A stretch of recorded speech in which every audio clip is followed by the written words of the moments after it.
And I guess I will put my band hat on for a minute and say that I'm very familiar with the band handbook.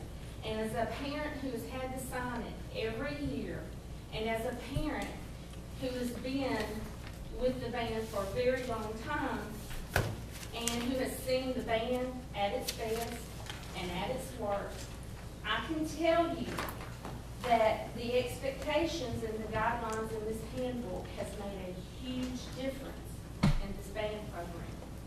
And I'll go even as far as say it's made a huge difference in the kids in this band program, because they know what's expected of them and they know what is wanted for them. As far as the discipline guidelines that are being considered tonight, I think it's a great thing, and I think it's a step in the right direction, and I think it will be a great backbone in addition to each of the organization's handbook. I'll not go into specifics, but there were some things that happened last year regarding drugs and behavior that greatly disturbed me and other parents. But I'm not here representing other parents. So, I'm not speaking to them tonight. And last year I briefly spoke to Mr. Oates about it. And over the summer I had wanted to speak to him more. But with the problems with the budget, it just didn't seem like a good time. But the first week in August, I got called for grand jury duty. And at first, it just, I don't have time for it. But, and of course, I can't discuss the specific cases, but I can tell you what I heard. It renewed my concern for our schools. I can tell you that about 98% of the cases heard were drug related. And we also spent several days with several hours with the youth court. And the entire time that I was in there, all I could think about was our schools. And two things kept coming up in the conversation. There has to be changes at home, and there has to be changes in the school. Well, you can't directly make changes in the home, but you can make changes in our school. And I also had the opportunity to speak with the district attorney and Judge Price. Judge Price spoke here in June, and I agree 100% with what he said. He also mentioned that he's going to speak at some of the schools, and I believe he's done that. And I think that's great, but it's not enough. There has to be consistency and unity at the schools and with central office. There has to be a clear message sent to our youth that there are consequences to their actions. And whether it be community service, losing privileges such as extracurricular activities, intense counseling, or any, combination of any of those. I don't have all the answers, but I do know it's time to do something. Because when they do these things as adults, they won't get just expelled for a few weeks. They won't get sent to alternative school. They will lose their jobs, or they will become one of the cases that I had to hear about. And I do not want that for them. And it's your job to make sure these kids receive their education. They should have to earn the right to do anything else at that school, at any of these schools. It's not a given right to be able to participate in anything. You have to earn it. And if they're doing drugs, alcohol, fighting, or whatever, they're not earning these rights. And, my children, they're far from perfect, but for the most part, they're well behaved. They've made good grades, they have been respectful to their teachers, and they've stayed out of trouble. One might say that my husband and I are very lucky. Well, I don't think it's just luck. As parents, we have been consistent, and we have had high expectations for them. We have always been there for them, regardless of what they've done. We've been understanding when necessary, but we have also been firm, and we have taught our children that there are consequences to their actions. And sometimes saying I'm sorry, it just doesn't make it okay. I think this is approach as our parents. I think it has affected the decisions they have to make. I think it has made them think about what they're doing. Now, like I said, my kids aren't perfect. I've got a daughter still in high school. She could go out tomorrow. She could do something stupid, because I can't be with her every minute of the day. But I can tell you that if she does any of these things, she will not be in bands, she will not play softball, and she will not participate in any club activities. She'll get up and she will go to school and she will go home. You won't have to make these decisions for her. I will as a parent. But you know, but my daughter, she knows the consequences. She knows that if she does something, there's going to be a consequence. Mr. Sturgis, I really appreciate you speaking at Vicksburg High School at the open house. It was a very motivational speech, and I can tell that you love Vicksburg High School as much as I do. You spoke about the bad image that Vicksburg High School has received this past year and how this year is going to be different. I agree with you 100%, and that's another reason that I'm here tonight. I am tired of the image that is being forced upon Vicksburg High School. It's not a school of thugs as it's portrayed. There's a lot of good things going at that school, because I can guarantee you if it wasn't, my daughter would not be there. Mr. Sturgis, you asked us parents to stand up and make a pledge to support our school, to support our teachers, and to support our principals. Well, Mr. Sturgis, I am asking you, your board, the superintendent and his staff, to make the same pledge. You need to make sure that our schools have qualified teachers and principals.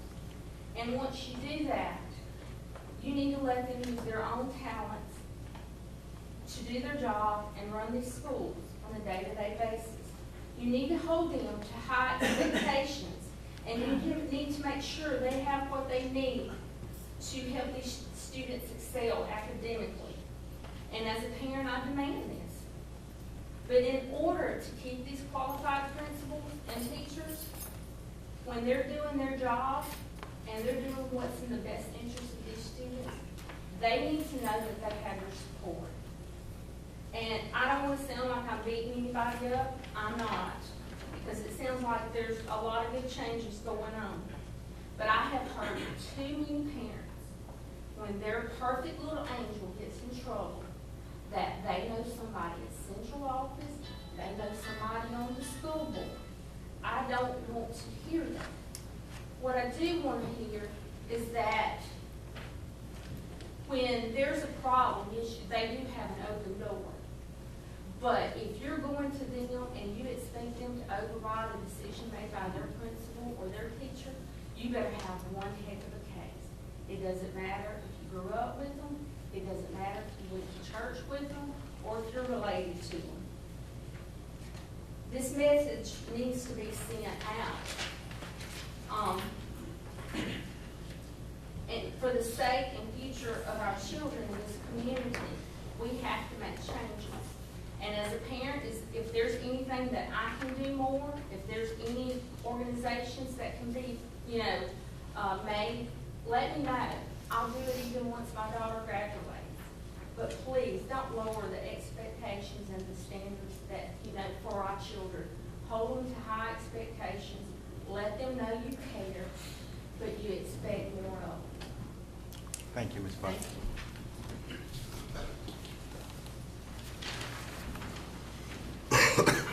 Supervisor.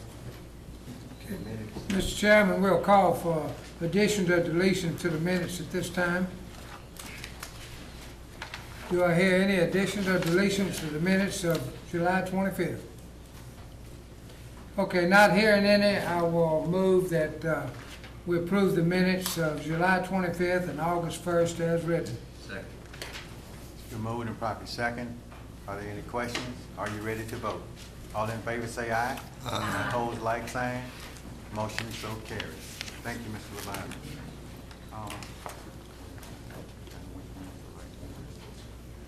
Mr. Oates.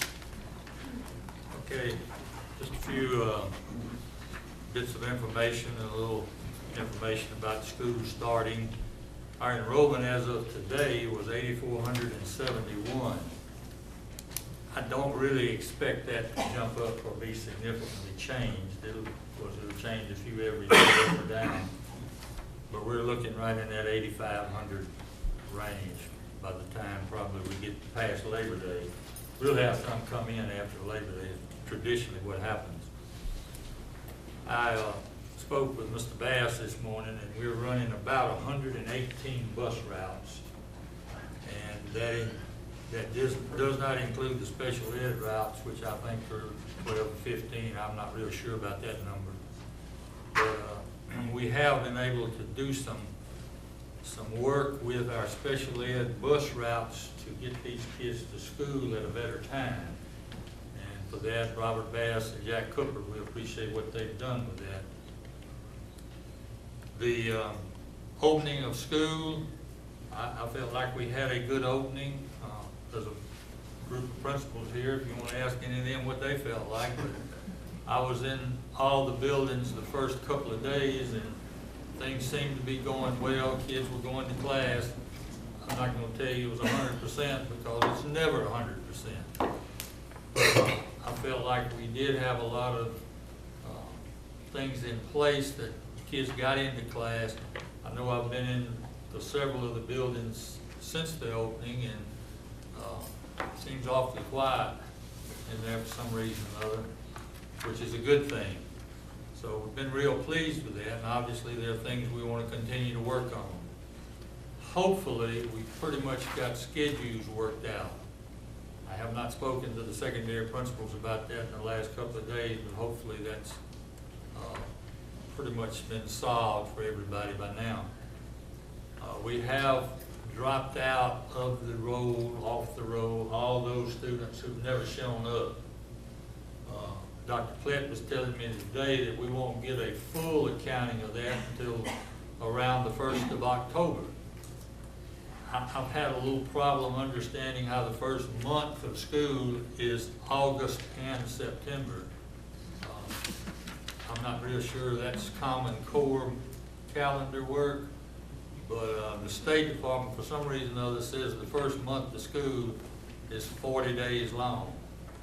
That's a new one on me, but anyway, we'll live with it, I guess. But at the end of September, we will have an official count, an official numbering of who didn't show up at all. And those people, if they haven't enrolled somewhere else in the state, will be turned over to the attendance counselors to determine whether they're not going to school or not. So that's when we get that figure. Judge Price has visited with the students in the 4 secondary schools in Grove Street. And we were real pleased in the way in which he handled that. He did not come in threatening anybody. He simply made statements and let everybody know just where he stood and where the youth court stood. And I feel like that was effective. Hopefully the message is across that what we're about is school. I have here, and I'm going to give this to the board members, this is the results of our report on accreditation for the coming year. The State Department has issued a accreditation status for us. They will present this to the state board on September the 12th, but we are accredited for this coming year. And we're pretty pleased that we got that. And it's always good to know that we are accredited. We have with us here tonight for just a minute Ms. Johnson, Mr. Hume, or Hum, as you may, whichever one you want to call him. And I believe Ms. Marion Richardson with several AmeriCorps volunteers. And Ray, do you want to speak, or do you want? No, Ms. Richardson. Ms. Richardson here, I guess, is the sponsor of this group. Right, he passed it off to me. I don't think I need the microphone. I'll No. give you kind of the lowdown Sounds of what's like it. going on. We are fortunate enough to be a site for AmeriCorps in CCC. We filled out a grant, which was a lot of hard work, but we received 8 workers, 8 wonderful workers, and they are within CCC. They will only be here till October.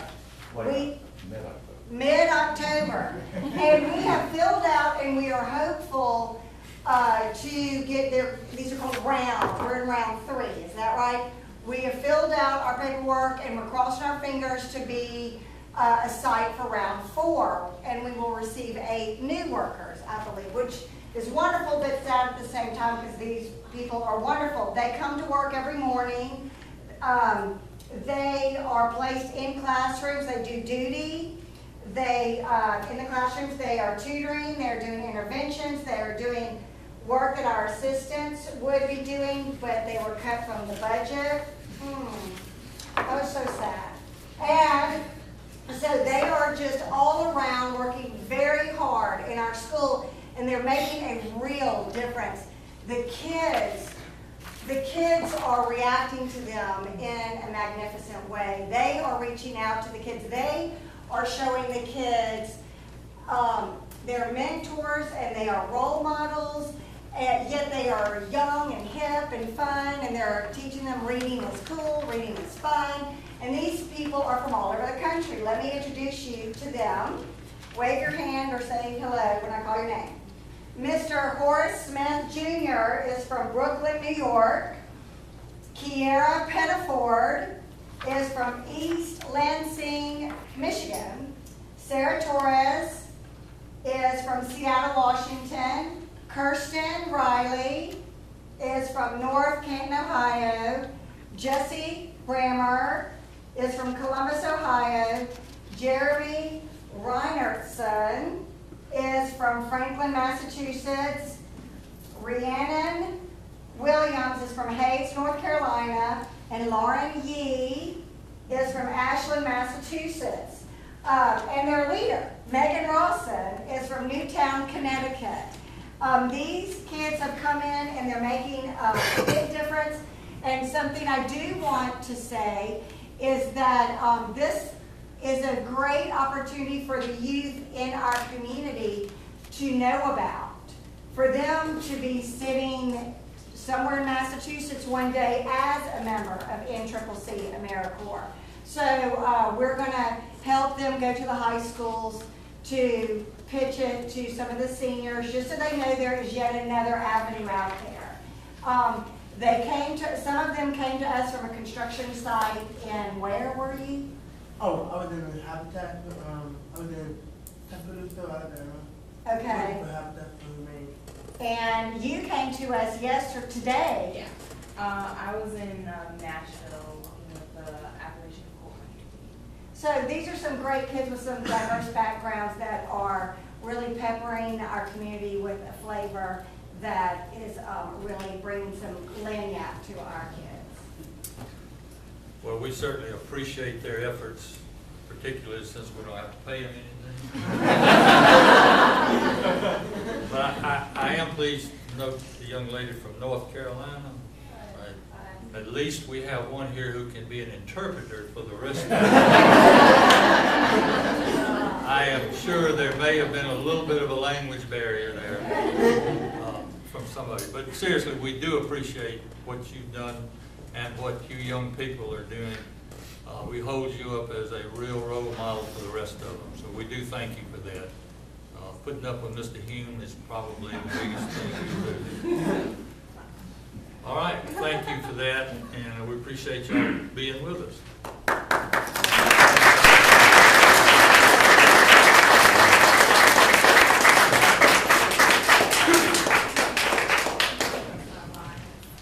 To introduce their directors are here. April Ozzie and Jonathan Chan are here.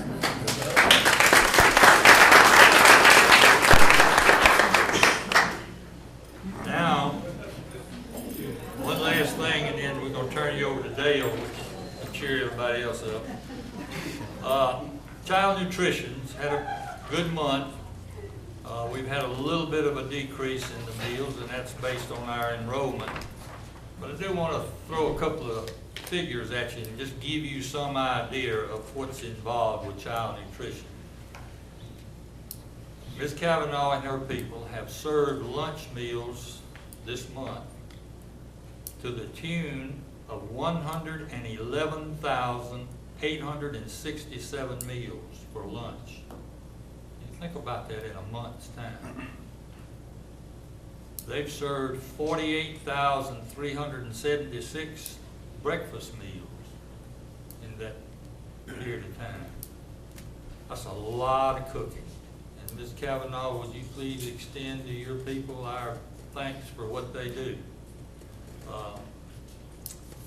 Ms. Kavanaugh is also in charge of the workman's comp, and I think all of our schools have been through a safety orientation, which will cover what they'll need to do in case of accidents. This year also, we have a grant, I think, through Mississippi Baptist Systems for safety and wellness. And we had a workshop here on August the 22nd in which we had people from each individual schools that were there for this health curriculum introduction. We're receiving this free of charge, which always works, and it's aligned with the Common Core. It's K through 12. So we've been real pleased in what Ms. Kavanaugh and her people have been able to do in getting that together for our students. And we'll turn this over to Dale now for his part of it. Thank you, Mr. Rhodes. Always depend on me for the lighter side, right? I prepared for your information the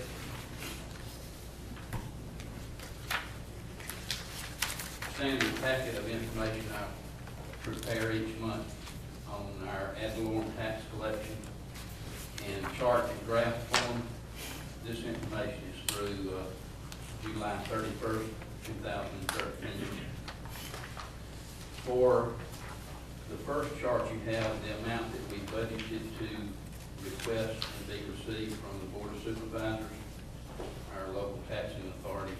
We budgeted $26,372,925, and we received $479,704.22. That's 1.86% of our amount budgeted for district maintenance. We have received no homestead exemption nor negotiable notes amounts thus far. Next page is a clean start on the bar chart showing how much we've received in graph format. Next chart, chart 2, is a chart of those previous mentioned amounts less the negotiable note portion. And you'll see the same amount, $479,704.22. And over on the right, it's 1.82%. You can look across the graph and see that it's fairly close to what we received in prior years back to 2010. Immediate past year, 2013, we received at this point 1.81%. If you would look down to the bottom where it has 2014 fiscal year, and it's got maintenance and debt service. That's a request that y'all approved last month, and that will change, but I put this on here for information purposes. This is what you approved last month, $26,372,875, and that would increase the bills if we had kept that in place by 0.76 mils to 48.17, which y'all will be addressing a new resolution later. Next page is a chart of this information, how the dollars flow into the district in graphical format. Next page is a chart of cash receipts for July with notations of the date we received the funds, the fund number where we will account for the revenue and the expense of each fund, a source, a description, and an amount. Total for this chart was $4,673,223.54.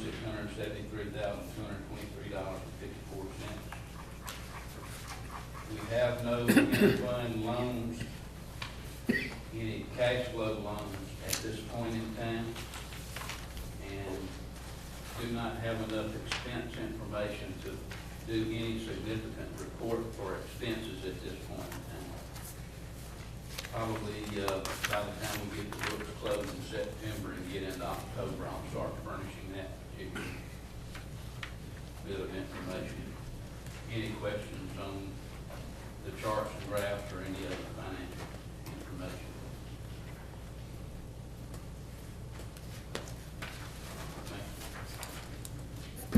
If you'll remember correctly, a couple of, well, almost 2 months ago, I guess not full 2 months ago, we had an issue at Vicksburg Junior High with some water damage, some water leakage off the patio. The board approved testing to determine where this water, how this water was getting into the office and the gym.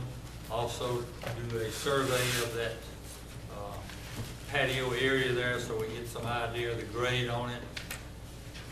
Tonight we have with us Mr. McNeil with JBHM, who has the results of that testing, and I think he's prepared to make some recommendations tonight to you, Mr. McNeil. Thank you. Good evening. Good evening. Shin has a PowerPoint, which we use, but we also have a handout. I don't know if you've seen that handout passed out. This is the detailed report. I'm not going to go through this. I just want to provide it for your review later. Ms. Rose mentioned we also had a survey done, and I just brought it in before you did either, but probably hadn't had a survey done. This building was built in the 50s.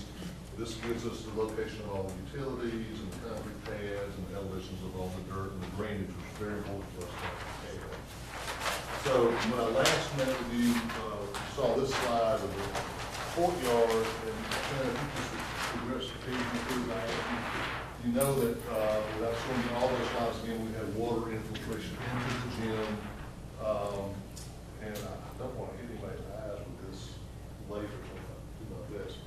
But we had all kinds of water damage here, and we knew water was getting this wall somehow, but we weren't exactly sure. Next slide, please. I made 4 recommendations. Determine the entry of the water of the building by testing, determine the grades and capacity of the rain catch basin by surveying the courtyard, which is this drawing, determine the extent of soil voids under the sidewalk by 4-inch slabs. We know there are voids there. We haven't determined all the extent of them. That will be part of our recommendation going forward, and then develop final recommendations. So go to the next slide, if you would. We hired a testing company to come in and take a look at this. They met with Bill and Lum. I want you to see these slides. If you can see this, there's dirt behind this wall of the gym. This is dirt filled behind the foundation wall. The library is up here. Where this red line is here, there's dirt. Bill removed, I guess, Bill, is Bill here? Yeah. You removed this door frame on the inside of the gym. We were actually able now, with the red line drawn, to see that dirt was about this high. But in the blue areas, there wasn't any dirt. So over all the years, dirt from somewhere had been getting in here. Next slide, please. And so what we call at the bottom of the door, the sill, the fourth sill was pulled away. You can see all the where water could come in there. But on the other side of the door, where the dotted red line is, there's no dirt. Meaning that the opening, all the dirt came in there and it went out. It didn't travel through the door, obviously, so we knew it was coming from that side of the property. Next slide. So Bill, and again, just about 3 holes, I think, down the sidewalk, he started this exploratory work, opened the wall up. And you can see in these pictures, dirt. Now normally when the wall's built, that would be a cavity and some insulation, and it would not have any dirt. So obviously now we're starting to find out that there's a pattern here. Next slide, please. And these two red arrows are pointing to what's the slide below, slide here, the two pictures below. In that plaza, maybe it's easier for me to walk and point to. And this is an aerial view of the plaza, and this is an outline of the building. And this is where all the sidewalks and dirt are. There's a flagpole right here. And there's catch bases that catch water and take it away. Well, right here is a vertical pipe that goes down and takes water out under a wall. That's, excuse me, that's this, and it's not a catch basin, it's just a cover. We clogged this up to block. Next slide. Then we flooded the plaza for 4 hours. Basically like flooding the roof. This is what this is, it's like a roof. And you can see Bill's out here walking around, and we start to see puddles of water, and there are cracks in the concrete, water's flowing in, and I mean, the water's starting to rise, and we stop the drain, we're not letting any of this water out. Next slide. Well, we'll go back one pretty soon as you can. After 4 hours, we didn't see any leaking in the gym. I'm sitting there trying to figure out, the ground's saturated. So it's really interesting, all of a sudden this hole, this was near this vertical pipe, we had blocked up, and no water had been allowed to go into this little sump hole. We put I guess I don't know what size pipe this was in there to build it. Flooded this hole, and in 4 minutes, the water started leaking out these holes in the wall. You can see it pouring out here, and that's the water that's going into the building. All right, next slide. And you can see it pouring out in a pretty good way. So, the testing company proved where the water's coming from, and those orange lines are soil voids. They started tapping the concrete, and they're voids under the concrete. And they all lead to, if you look at the bottom right slide where the little S of the orange is drawn, they all lead to the state. So all this soil that had been under there when the building was built in the 50s was being washed into the building, into the cavity, and down into the chimney. Next slide. And one other thing is, at the tall wall, you see this pink area right here in this arrow, the area that's pointed to the plan. The engineer that designed that put a French drain in that area in the original drawings. And there are two little pipes there, but there's not any sign of any water. And we try and figure out that French drain over 50 years is just not working. And so the water wasn't coming in there. The water found a new way to get out, found a way to get out on the stair and take dirt. That's not a good thing, because also we have voids under there, and we have some structural potential problems. Next slide. I'm not going to get into this, is in your report, this is some of the details and errors about all that. There is a structural wall we found that we think should have been installed.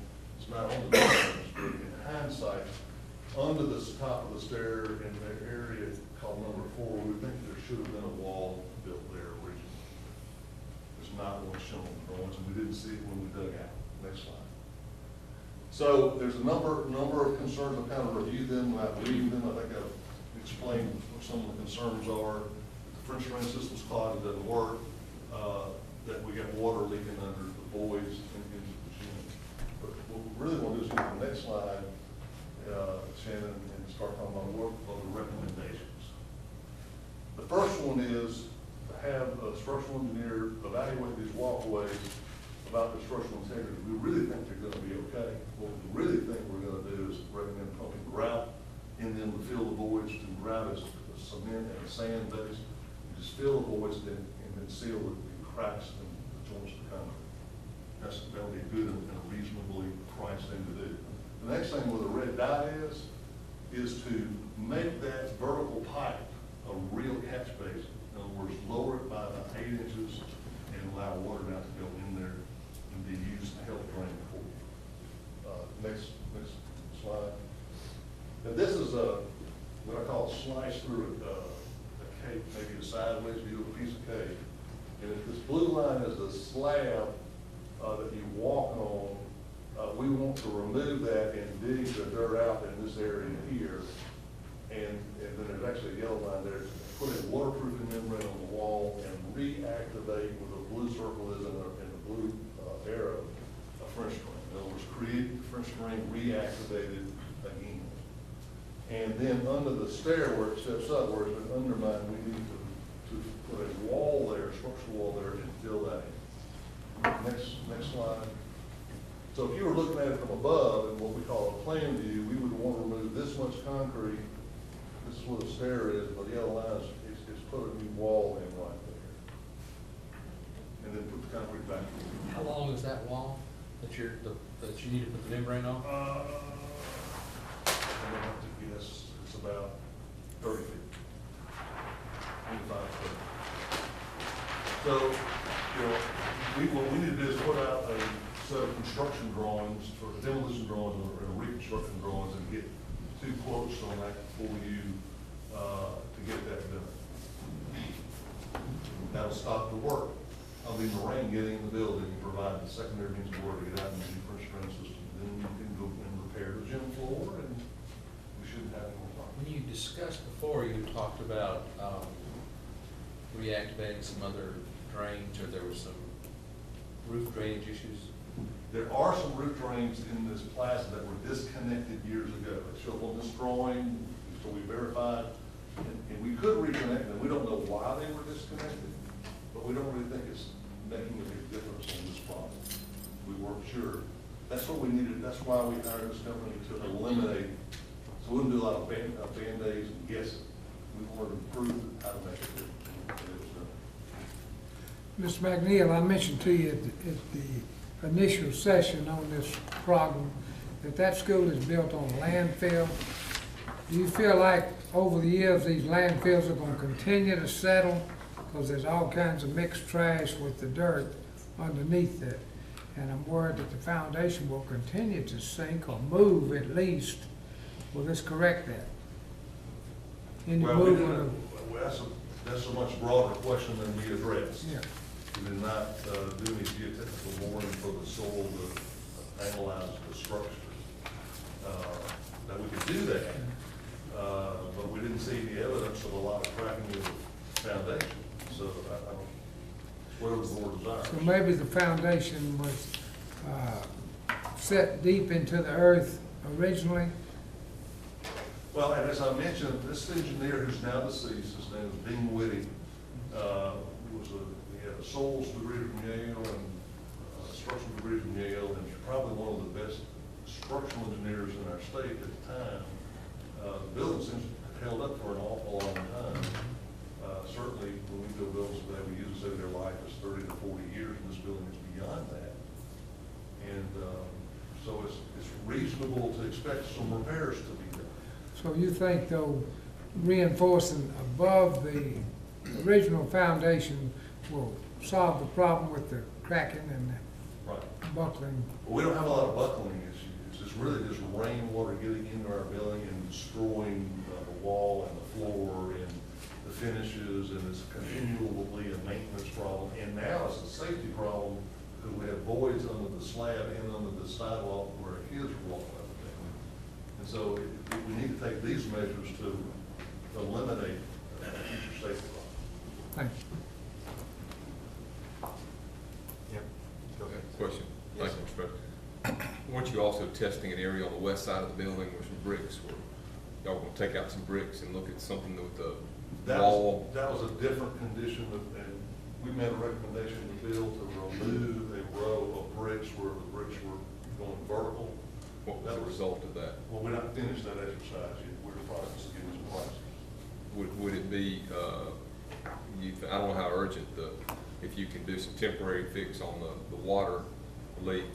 It just seems like it'd be better off if you can get both problems resolved and bring back a proposal, because it may be more cost effective. One contractor rather than bringing two. We can certainly do that. But there may not be any problem. I just remember when you addressed it last time, the water issue was one issue, and then there was a separate issue of the building, the wall. I don't remember if it was cracking or there was a void in the wall. There was something there. It was separate. Okay. It was going back in, and the brick has expanded vertically, brick wall and a wall, that's all continued to grow, believe it or not. You wouldn't think so. but the steel hasn't moved, so the brick is caved in like this as it's continuing to push up. Okay. So the thing to do is to build what we call a relief angle, and they're about taking a brick out and filling that in with some flashing, so that way the brick can continue to move up some and not, you know, what my only concern with Bill and I talked about is we don't want that free floating around, because we want to make sure it's stable. What do you think, this is something the district can do internally, that project? Well, yes, we're gonna do that in-house. Okay. I think the big question was the condition of the wall ties. The wall ties are good. That's We what- proved that. That was a condition we were worried about, whether those wall ties were holding those two walls together, and I think that turned out to be a good. My concern, and Bill's proved that, is that they were corroded. Some buildings are, water gets in and they get corroded, but these wall ties are generally in good shape. So we're really back to fixing that patio area, basically. I guess at this point, my recommendation to the board would be to let Mr. McNeil proceed with the construction specs and drawings and authorize us to take quotes if it does not exceed the amount required by law. He and I have discussed the money, and I don't know whether he's prepared to say anything about roughly what it would cost. Well, we haven't had a structural engineer to give us his quotes. I think, as I told you, it's certainly less than $50,000. I just don't know where it is, which means we could take quotes and expedite moving this forward. And, but we can give you a more definitive number in a couple of weeks. And then certainly we'll have the real world number by getting price. Right. What's the cost of drawing up your recommendation? Is that already paid for, or is that already part of what we're already doing, or do we have to? Well, Is that additional funding? our fee is a percentage of the cost of construction, work with y'all on the same standard rate we work before. The work that we've done, and my staff's done this one, we've been working with y'all because we haven't charged for this because we've been working with you before. You did authorize money to hire an engineer to do the survey and the firm to do the water test. And actually, we think they actually came in less than their original proposals. So you need a motion to move forward? That would be my recommendation. I think we need to fix this. It's not gonna get any better, and I think we need to go ahead and fix it. Mr. Chairman, I move that we authorize within the amount of money available for Mr. McNeil to move forward his work. Second. The moving and properly second that we give Mr. McNeil and Mr. Oates to move forward. Are there any other questions? Question, Mr. President, making sure we're clear, moving forward is obtaining 2 quotes at this point, because he thinks it's under 50. Right. So it's, okay, let's just make Thank it you. clear on the record. Yes, sir. Thank you for that. Are there any other questions? We're clear on the motion. Are you ready to vote? All in favor say aye. Aye. Opposed, like sign. Motion so carries. Thank you, Mr. McNeil. Thank you. Up to now, we'll be glad to pay your fee. Zero. Thank you. Thank you. This time we're at the proposed consent. Are there any items to be pulled? Yes, I would like to pull 17, 17. 21. Okay. Mr. Chairman, I'd like a discussion on number 12, please. 12. Okay. Yes, sir. 22. 22? Yes, sir. And I'd like to pull 4, 5, 7, 8, 10, and I think you ought to touch the others that I wanted, and 14. So 14, 17, 21, 22. And may I add in 18, please? There'll be 18 in that meeting. So you should have one for the ones that we did not pull would be 1, 2, 3, 6, 9, 11, 13, 16, 19, 20. Those are the ones we did not pull. I'm sorry. The bridge one. 13, there was a replacement for the document in 13. Okay, if it's in your agenda, then we're good on 13. I just making sure everybody had a copy of the Yes, sir. correct 13. All right. Thank you, Ms. Daniels. Thank you. So is there a motion to approve those? I make a motion, we approve the revised consent agenda. A motion, is there a second? Second. Been moved and properly second. Are there any questions? Are you ready to vote? All in favor say aye. Aye. Opposed, like sign. Motion so carries. This time we'll have item 4 that was pulled. And again, I'll go back to my original statements that I've been making for 3.5 years. And I know you're gonna tell me that it's gonna be paid out of the IDA funds. So we're traveling again to Nevada. And basically that would be the 4 and 5 with the San Diego, California. So I'm just, again, we're going back to, and my question is, can we find these closer or can we find these in Mississippi? That's my question. Trying it all together. Yes, sir. I'm sorry. 4 and Yes, sir. 4E. 4E. Yes, sir. Out-of-state travel, SPED, to Yeah, Clark okay. County. I got it. That's, We're, special ed and federal programs. yes, sir. Obviously, we have recommended that. Yes, sir. Ms. Chaussee and Ms. Prather felt like this was necessary for their management of their program. And the budget, of course, funds it out of federal dollars and IDEA. Where's Heidi? Heidi's here if you need to ask her questions about, is Ms. Prather here? Might as well get both of you up there. My only question is there anywhere closer with the travel? And again, is it anywhere in Mississippi that we could travel instead of Nevada on out-of-state travel? I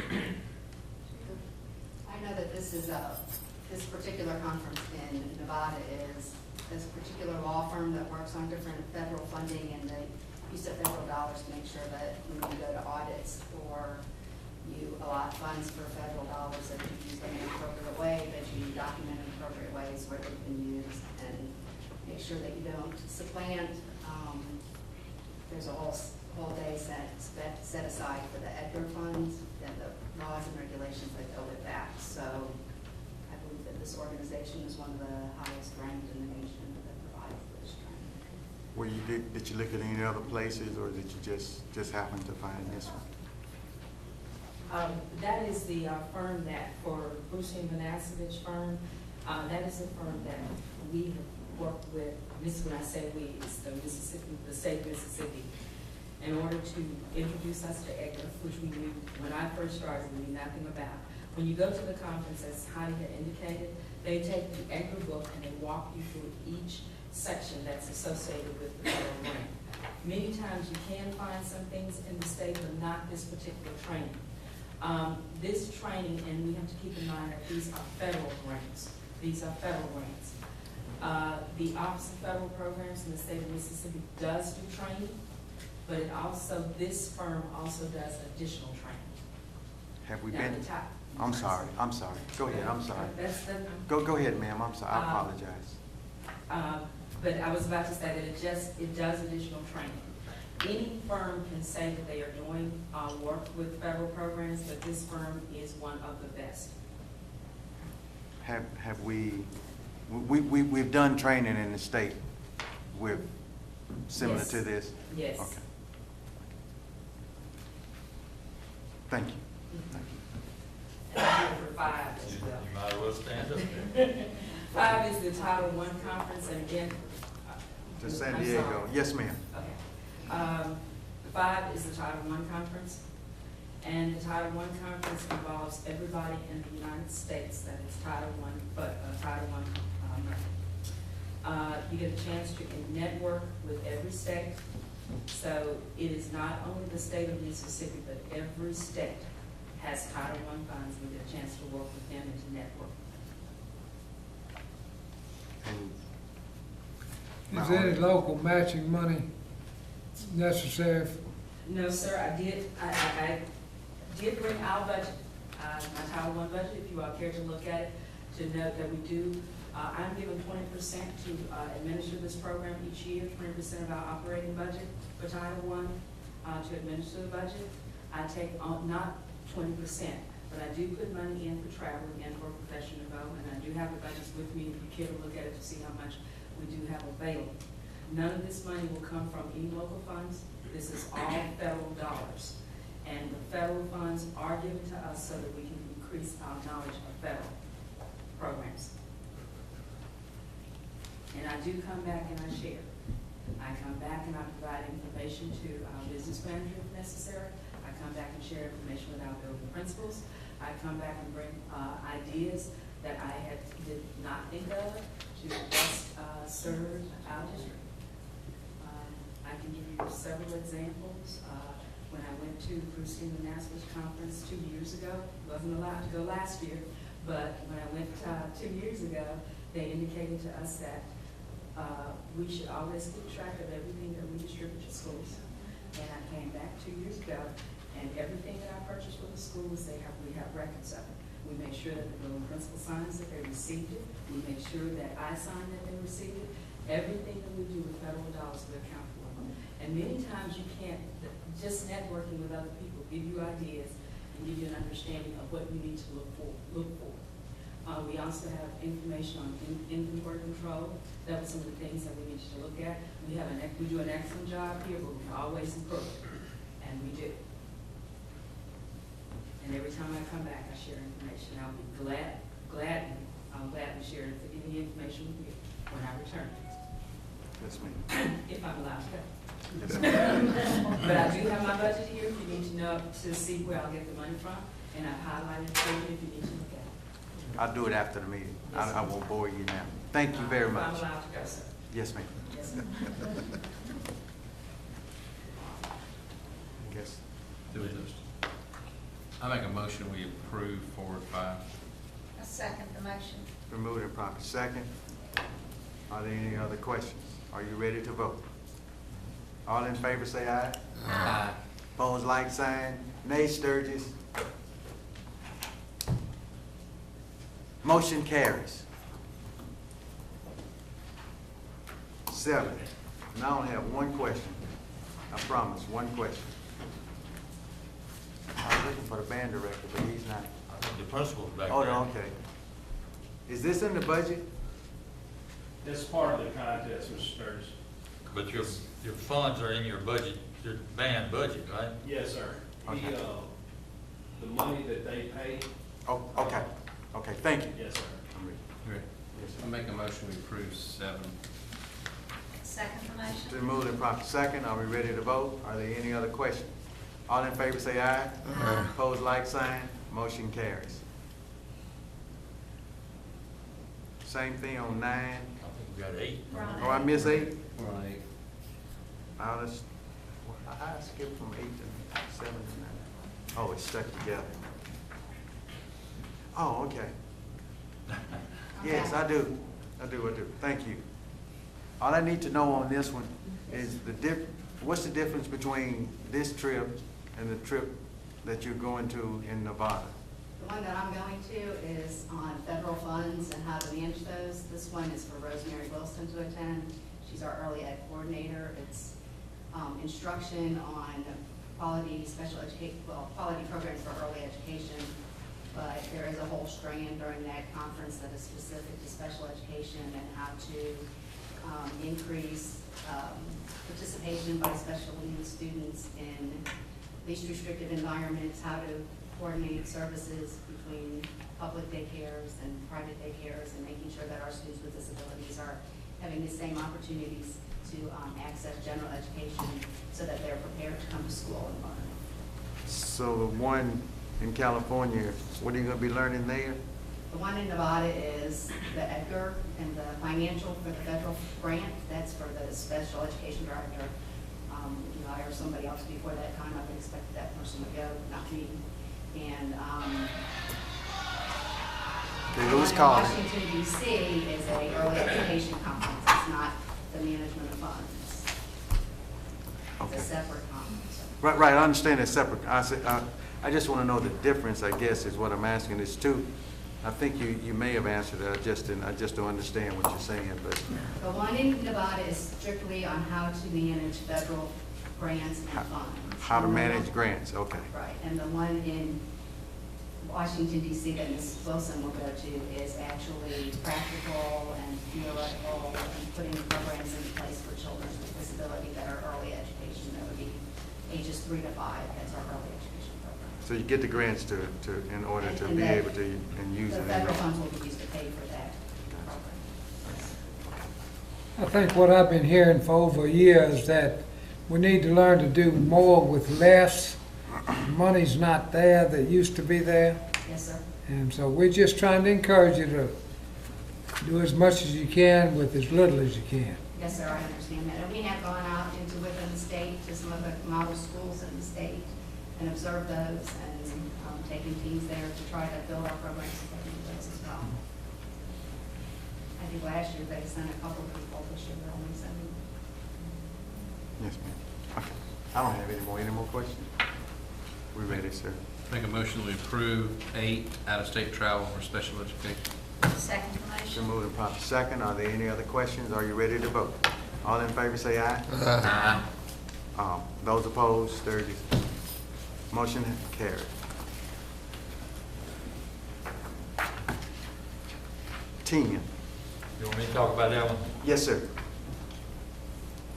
This one, and we're gonna pay for this, proposed to pay for it with Title II, which is professional development money that we have to spend for professional development. This to me is an extremely important thing in the concept of what we're trying to do, and that's develop further our leadership. Ms. Johnson will be taking a leadership team, and their responsibility will be to come back and train everybody else in what's going on and in how to do these things. I guess the last month and a half has been a real eye-opener to me in just how important the leadership function is in our school system. And what our ideal goal is to have every building principal that could step up and lead this whole district. And these functions that we can send this team to, and it's in New Orleans, so it's not like, well, we'll drive, I'm sure, we're not gonna fly down there. But we really need to get these expertises back to our district. Obviously, it won't do any good if we go down there and we don't share it. So the burden is gonna be on the 5 of these people to come back and share that. And this is kind of a follow-up, I think, to something that was started in MASS. Yes. And of course, it was recommended that we follow it up down there, and I feel like it's important enough for us to spend this money to go down there now. We have made real sure that hotel reservations will not be at Pat O'Brien's. They're gonna be somewhere else. So, we'll make sure they stay off of that area of town. No, Seriously, I feel like this has the potential to be an extremely important conference, given everything that's coming down on school people right now between Common Core and third grade literacy. Leadership is going to be vital, even more so, to our success. And and the speakers. I'm sorry, and I appreciate it, Ms. Stokes, because we had a leadership team, and we had problems with that, so I hope this leadership team does a little better with the leading of our people that we have here, and bring back, and as you say, give everybody a chance to do well in what we're doing. Mr. Chairman, I move we take the recommendation of the superintendent to encourage this leadership team to participate in New Orleans. Second. Been moved and properly second. Are there any questions? Are you ready to vote? All in favor say aye. Aye. Opposed, like sign. Motion carries.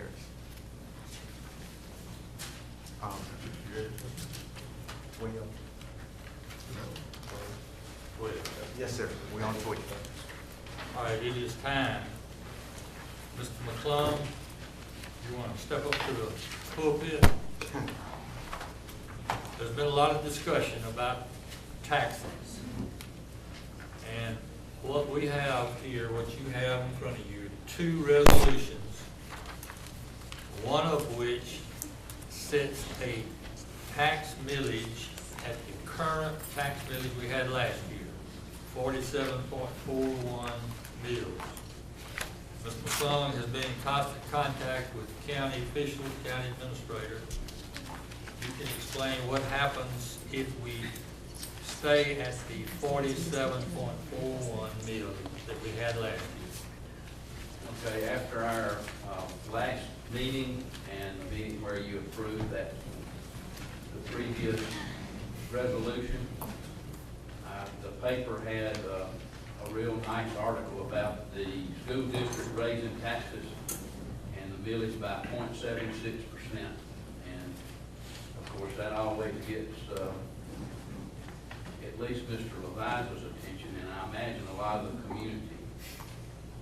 So what I did at that point in time is, and to get to that point, I used a standard format that the State Department of Education and the Department of Audit. We do not ask for mills as a school district. We ask for a dollar amount. And that is based on what our actual collections are last year, starting in, I think, probably October. And then you end up having estimates. That's the amount of dollars that I asked for. And then when John Smith applied the millage, the assessed valuation of that, it caused the millage rate to go up to that 0.76. Since that time, he's gotten new numbers, and you've probably read in the paper that Ameristar and Rainbow and all of the bankruptcies that the casinos are going through, and them appealing their assessment, plus other businesses or individuals that might appeal. Some are granted by the Board of Supervisors, some are not. The casinos tend to go to court to get what they want, because they have the money to do it, I guess. Smaller taxpayers don't have that opportunity. But anyway, long story short, they reduced the assessed valuation. So, we come to the information he provided me. I got him to tell me what, trying to interpret exactly what the board concern is. Is it asking for the same dollars, or is it asking for the same millage? That's two different things. So I had John tell me what the current millage rate would generate. The 47.41 mils would generate $26,038,142. The millage rate would stay the same, but we would receive $219,662 less than what we asked for in fiscal year 13, this previous past year. We had requested $26,257,804.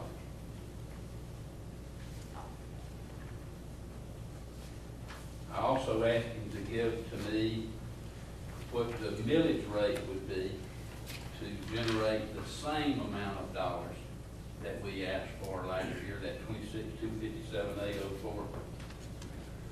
And he said with the assessed valuation as it is, and he has to use a two-digit number, he can't put .375 or 4.25. He can't use three digits, he has to use two. So he got as close as he could to that 26,257,804. The B resolution is $2,543 more, and that will increase the millage by .40. The millage rate would go up from 47.41 to 47.81. So it's the board's decision to decide which one you want to go with. So, Mr. McClung, that .4 in millage increase, what is that on $100,000? I think the 776 was $7.60 a year. So this would be $4.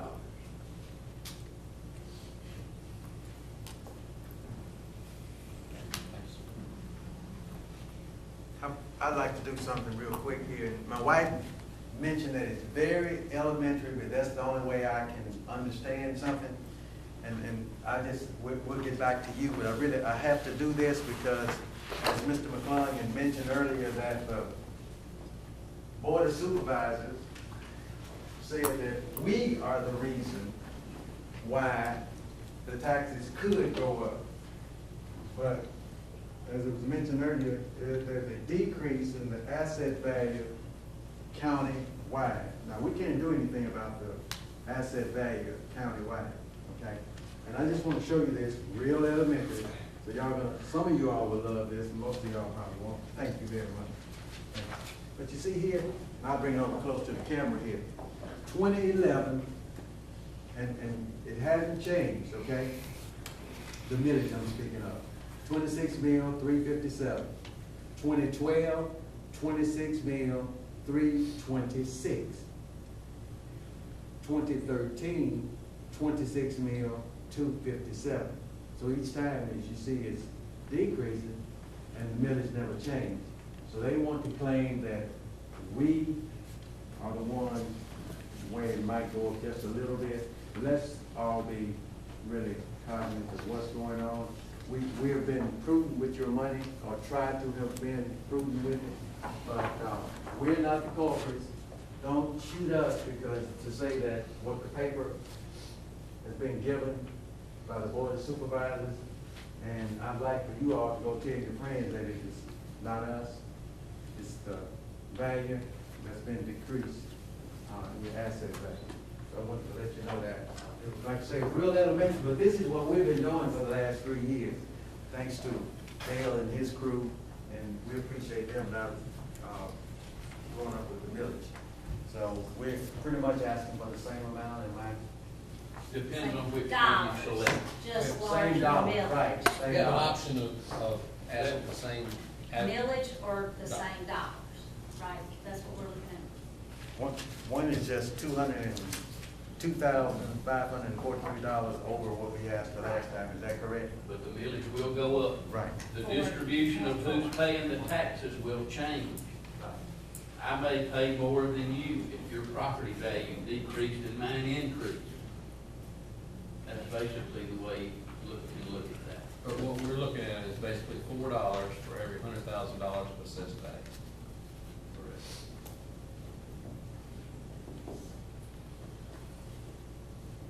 I make a motion, we accept the resolution for asking for the same dollar amount. Increasing. As reasonably close as we can get. Correct. Second. It's been moved and properly second. Everybody understands the motion? That's the second. Be the second sheet. B. Yes. Would be B. Are you ready to vote? All in favor say aye. Aye. Opposed, like sign. I'm opposed. Motion. Anything that increases taxes, I'm opposed to. We have to show the community that we can manage our money. We're gonna have to cut a few places, but that's, any business has to do this. You cannot spend more than you have coming in, and we've been embarrassed the last year or two. And it's time for us to get this thing straight. And I'm against anything that increases tax, anything. Motion carries. Thank you. We're on, 14, thank you. Single source on case 21. Question I have on case 21, I think, how much did that initially cost us? Does anybody remember? Ms. Johnson, you want to step up here? I think you've got those figures or. I don't have the figures of the initial cost with me. Yes, ma'am. Um, Right, I'm guessing that, right? It's just maybe like, maybe $7,000 less. Less than this 109. May I speak to this? Okay. In the state of Mississippi, the changes of what our principals and our schools and the impact of all that has changed. And I know that the general public and that some of the teachers don't understand the impact of these changes. As you have seen in the standards of practice book, you've seen a sample of the actual copy, quite frankly, of how teachers will be evaluated. You have 50% of the teacher's evaluation is contingent upon student outcomes. With principals, 70% of a principal's evaluation that will be identified at the state, not at the local level, will be contingent upon student outcomes. That's tested. That's designed by the state for every school administrator and every teacher in the entire state of Mississippi. In order to improve that, teachers have to know by student where each student is. They have to know the weaknesses and the strengths of each student and the weaknesses and strengths of each teacher. That drives professional development, and that supports the teacher's knowledge in their overall outcomes. This data on each child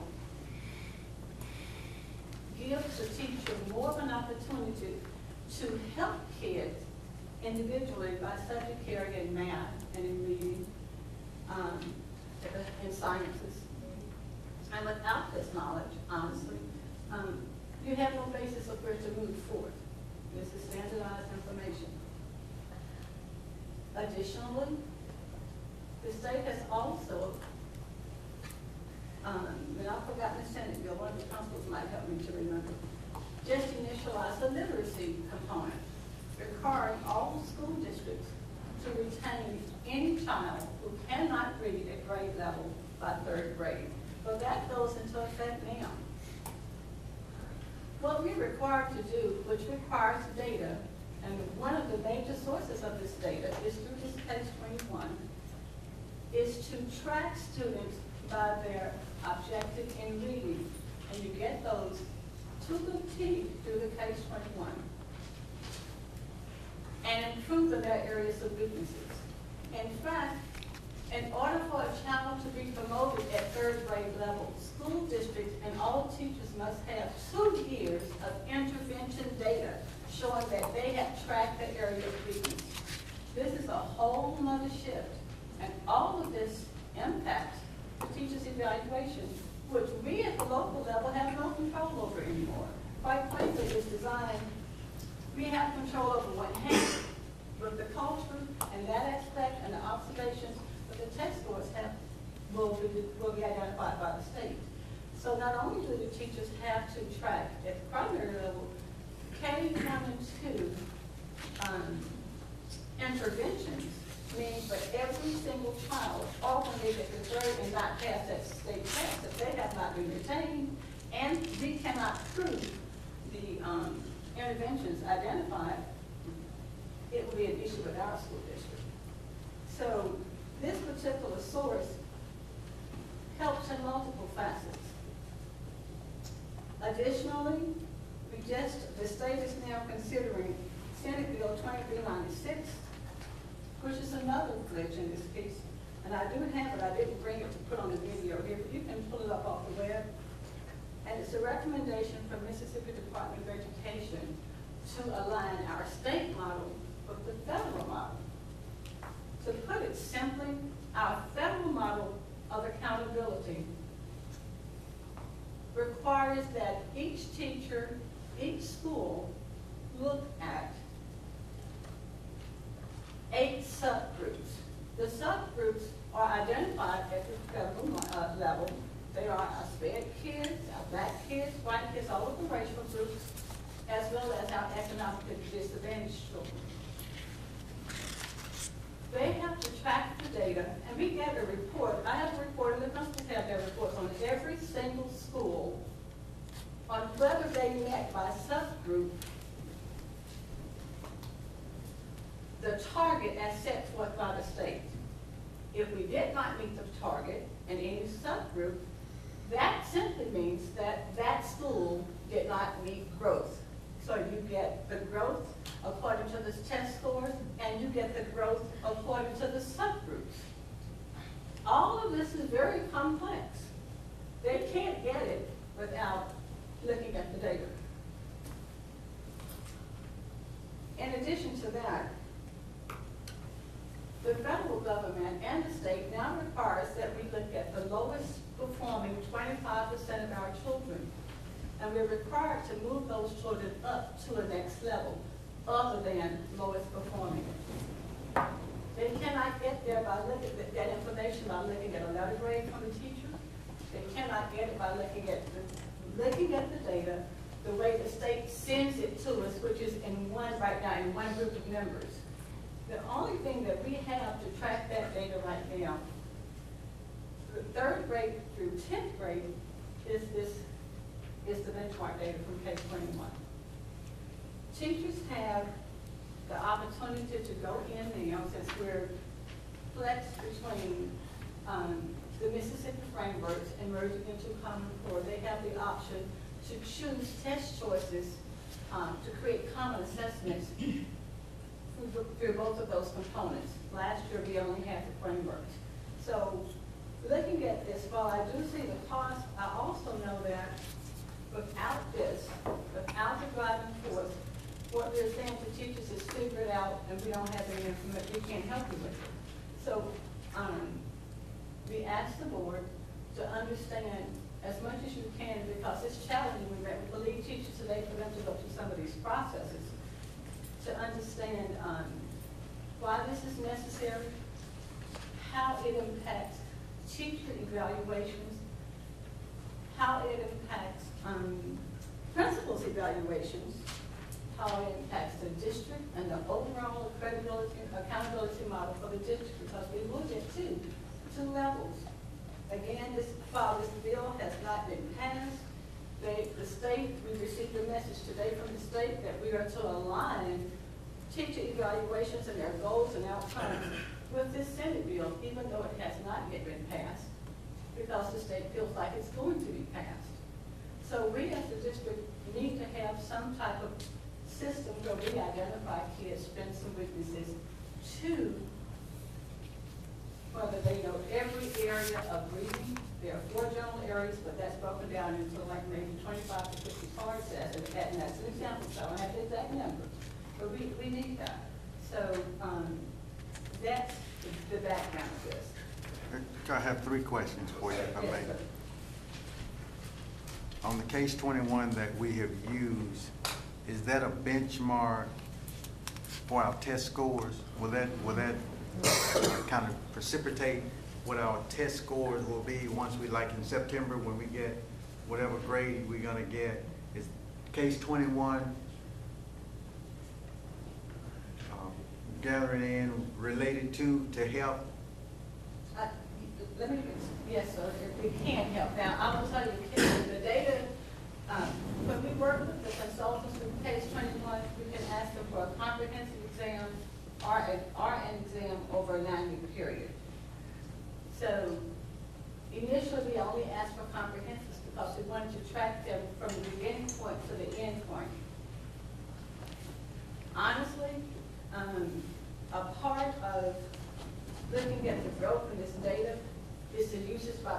principals as directed, as is the usage by the teachers to evaluate and delve down into this data, as led by these building principals, and as expected by these building principals. And we do have varying levels of usage, and that's evident when we look at it. But yes, it can. It can give you a predictable factor. Is it exact? No. Is it something that the higher performing districts are using? Yes. Yes, some of them are. Yes, sir. Will we have to buy this every year? Is this a every year occurrence? But case 20, yes, it is. Wow. And it's purchased with, used with our federal dollars. It does not impact the general funds at all. $109,050 for those who want to know. But hold on, I want to verify something she just said, but you said that the 109, because it is pretty expensive, it comes from federal dollars, not from our general Not funds. from the general funds. So, and also other districts, are any other districts in the state using the same? Absolutely, yes. The DeSoto County, the high performing districts are Madison's using, and I don't want to misquote, but yes, many of our districts are using it. So they are looking, if it's not this tool, they are using some tool Some to kind help of benchmark. segregate this data to know. We that- have no choice but to use a tool to disaggregate the data if we want to move our district forward. And with all the changes that we're having to do this year, or with this just most recent one, as I shared with the lead teachers today, one of our principals, Mr. McGee, was here today. Yes, they are using it. And honestly, since you're up here, the two schools that had the highest gains this year were Ms. McGee, Tanya McGee at WCI. Come on up for a second. Ms. Sherry, will you share how you use the data? We have other principals here, but I would like to have them, and then we'll answer any other questions that you might have. Did you have another one? I have another question, Okay. but I think Go Jim ahead, had go a ahead, question go ahead, too. go ahead. Looking at the number of times that we're actually going to give the benchmark, it looks like it's fewer than it was last year. Is it not? No, it's three times a year, and between those three times, teachers have access to, let's say, for example, you have a set of third graders that have an issue with inferencing, because that's one of the tools, and you infer what's going, or predictions. Teachers can go into this program, and they can pull a test set, and they can test every kid in their school and get an answer, a grade right away, or they can test the population that they're working with in small groups who show a deficit with that particular area. And now they have access to going from the frameworks, which is what we've used for the last 10 years, to the Common Core to see the variances in the way the questions are asked. Let me ask, be sure I understand something. That these objectives in the state are aligned in this case 21 test bank. Yes. So we're not testing Massachusetts objectives, we're Mississippi. testing Mississippi objectives. And that might not be the right term, objectives. But that's close enough. We're using Mississippi, and now they have a Common Core component merged into the test bank. That was it. Okay. Well, we use case 21 basically to drive our instruction. Next week, we're going to have a common assessment, and from that test bank, we will choose questions based upon the objectives that we have taught to see how well our kids are performing. And once we give that test, we then go back and analyze the data to see what objectives that we need to reteach. And we are considered, Mississippi Soars, we are a focus school. We have to use that data to report back to Mississippi Soars to let them know that we are using research-based tools to improve instruction. And also that Senate Bill, Ms. Johnson, the Senate Bill 2347, the literacy-based promotion, we have now a literacy coach that was sent to us by MPE. And one of the first questions she asked us is what type of assessments are we using to evaluate instruction?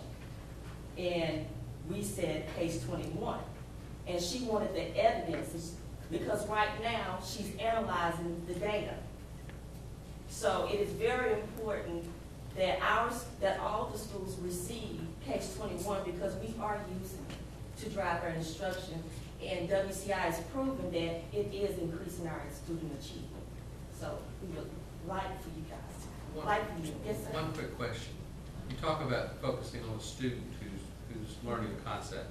Are you also able to take that data and help a teacher when you notice that the teacher is not able to reach those children with that concept? That's a very and important. help that teacher I'm as glad well. you asked the question. Because when we look at that data, when we meet in our PLC meetings, we look at the data and say, okay, well, such and such teacher did not score as well as the other teacher. Then we talk about, okay, well, Miss Jane Doe, what did you do in your classroom? Because you received this score. What did you do in your classroom that we can now do in this classroom to help student achievement? And that's one great way that we use the data to improve. One more question, on the teacher end of things, are you using it just in your individual school, or are you pooling with the other schools and going, your third grade test scores were out the roof, and what are you doing over there to help? I mean, are we talking to each other, or are we playing one game and we're one school? We're going to start talking with each other. Ms. Johnson wants us to start talking with each other. Let me share that here, so that you'll know, I'm sorry. Each of the principals were asked to identify what we call model teachers. Those model teachers will be put through a series of training, and then we will create a schedule so that schools, which we did last year, so that schools could visit each other and visit the teachers with proven results.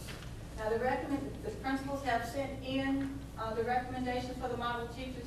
We have not yet had a model teacher meeting to talk about our expectations for their work and some other things that we need to share, or any trainings that they may need to attend, and if they're willing to do this.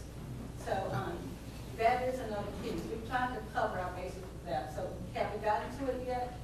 No, we've been a little bit busy, just a little bit, but no, we haven't gotten to it, not yet, but we will. I do have the recommended names. Yes, sir. So, Ms. Johnson, so case 21 is not, all our principals are not doing it right now, right? No. He says, yes, they are. But what I said was, they're using it to different levels, and we're trying to balance that out. But yes, they are using it. One of the things we've talked about, excuse me if interrupted, Yes, sir. is the concept of team. And I think this is what Ms. McGee was touching on, and what the question you were asking. We're all in this together. Absolutely. And I think what we've been trying to do the last month and a half is build this idea among everybody that this is a team. Now come Friday night, Coach, it'll be a little bit different story. But right now, when we're talking English and history, we're talking who can help who. And hopefully that's the concept we've been preaching. So it's going to be a team. And I may have jumped the gun a little this year because I've actually already sent teachers to other schools using some of the information that we've gotten from case 21 from last year. Our lead teacher got in touch with, and I'll thank some of the schools that allowed us to have teachers come in. Warrington has allowed us to, Bovana has allowed us to, and also Sherman Avenue allowed us to send teachers in already this year because I have some brand new teachers and they have not seen some of the initiatives that we've worked with. So we went ahead and had them go in and see some of the best at not just our school, but at other schools around the district. And that's how those schools tell us who they should go and see. So we appreciate that. But I want to say, as far as the teamwork part goes, I walked in November of last year, and I'll be honest with you, my previous job, and you all know, didn't have a lot to do with case 21, so I didn't know a lot about it. And all of the principals helped me, as well as Ms. Johnson, helped me to learn exactly how to use the data. And our teachers were wonderful with literally analyzing in every grade level where their weaknesses were using that data. But the great thing about it for us was, at Dana Road, we are K through 3, pre-K through 3. Second and third, use case 21, take the assessment and use it. Our pre-K, K, and 1 teachers don't have case 21. The fantastic thing for us was I was able to meet with teachers and vertically align them so that the third grade teachers could tell the second grade teachers what the weaknesses were. The second grade could tell the first grade what the weaknesses were, and so on and so forth. And this year, when school started, my second grade teachers came to me and said, the first grade did a fabulous job because we're already ahead of the game on things like author's purpose and some of these skills that we know they've got to have, they've already got. And so we started out ahead. And it's been wonderful for us to be able to do that on specific skill sets that we knew were weak in specific grades last year. And that's the only way we did it. We had to have the data to look at to use it. One other question real quick. So when you're taking these tests, and you're using this, each question on the test basically represents a concept that you're trying to see if the child understands.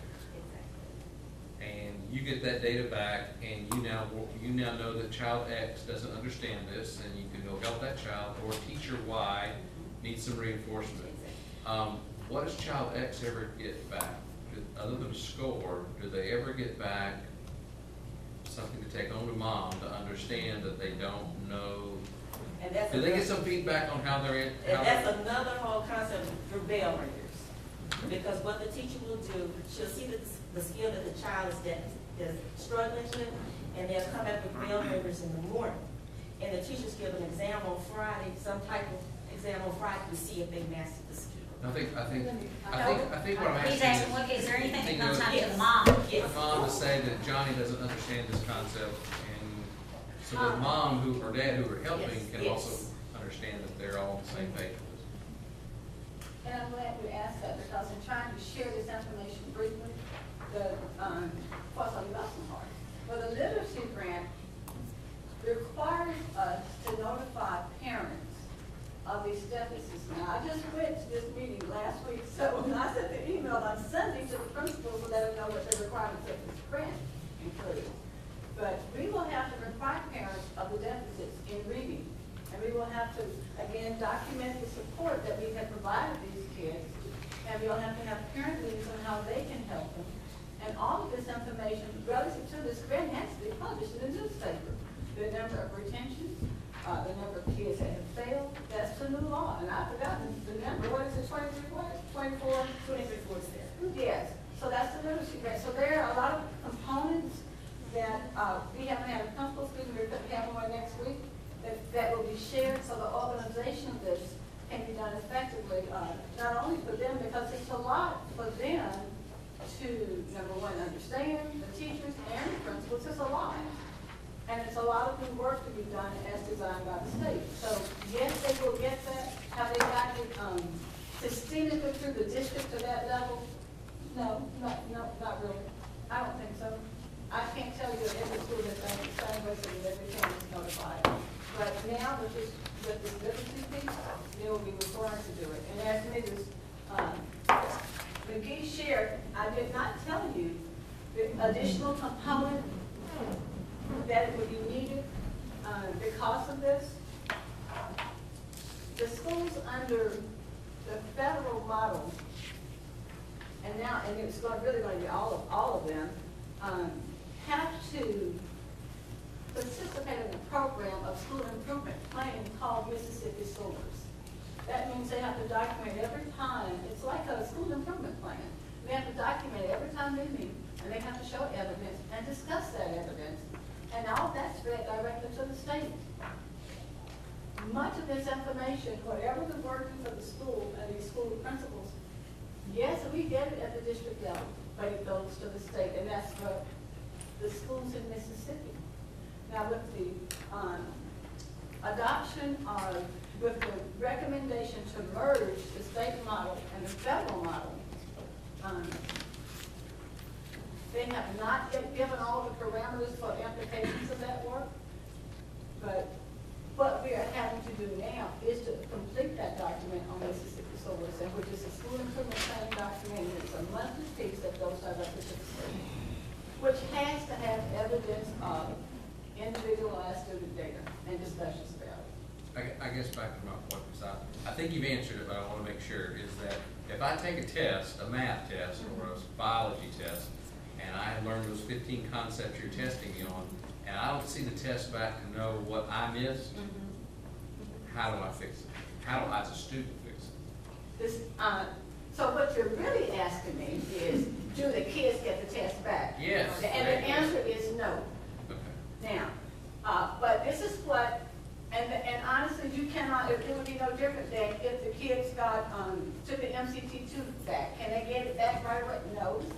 Can they get the Stanford test back right away? No. But in case 21, if a child missed hypothetically two sections, all they have to do is go into the test item bank that's connected to this and pull some items. So they don't have to have the exact one. No, but they know that concept, they haven't mastered. That's right. You know, a skill that they need to. Right, right. And that's being provided to the parent, or do we know how to do that? That has not yet been provided to the parents, I don't think, on the level, I don't think we've gotten that, I don't think, they haven't done that. Okay. No. Because they're always a vital, more important part of this process of educating these children is the parent. I just want to make sure we're giving the parent, we're spending all this money to help the teachers. We want the parents to also be on the same page with them, and they can help us reinforce these principles or concepts and help us take some responsibility, because we can't do it We will all. organize a system on next Wednesday, with the superintendent's blessing, to make sure that the parents get that individualized notice at all levels. Are there any other questions?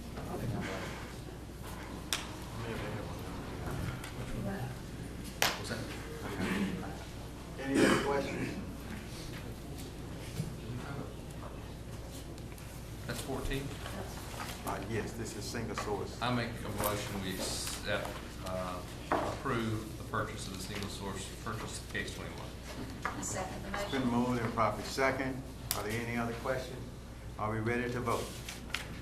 All in favor say aye. Aye. Opposed, like sign. Nay, Sturgis. Motion so carries. Well, I think on item 15, we could just reiterate basically what's been said. Item 15. You didn't get full? No.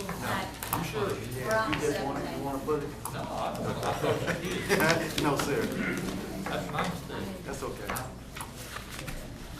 16 didn't get full either. 17 did? 17, I told it. Okay, we're on 17. My only question for 17, Mr. Attorney, have you reviewed that? Is that appropriate to?